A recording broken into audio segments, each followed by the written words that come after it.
ខ្មែរតែមួយយើងលើស៊ុយយើងត្រូវតែជួយគ្នាពុំជាតិខ្មែរនៅក្នុងដៃមានតម្លៃអស្ចារ្យកសាងគេឈ្មោះដូនតាជាតិខ្មែរពូជអង្គរយើងខ្លាំងខ្លាយើងគៀងស្មារជាតិជាតិខេមរាពុំយើងខ្លាំងអស្ចារ្យយើងស្រែកតែស្មារតីកីឡា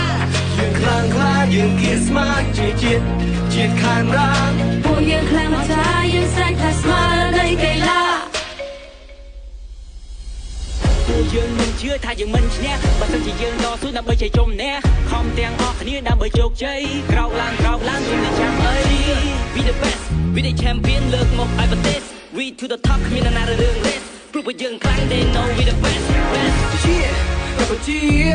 ដើម្បីជោគជ័យយើងរួមដៃទាំងអស់គ្នាលើកដៃប្រណម្យជួយកីឡាកម្ពុជាវត្តធ្វើសរសឹកជួយពួកយើងទាំងអស់គ្នាជ័យយកកម្ពុជាយើងតស៊ូដល់ទៅចុងក្រោយ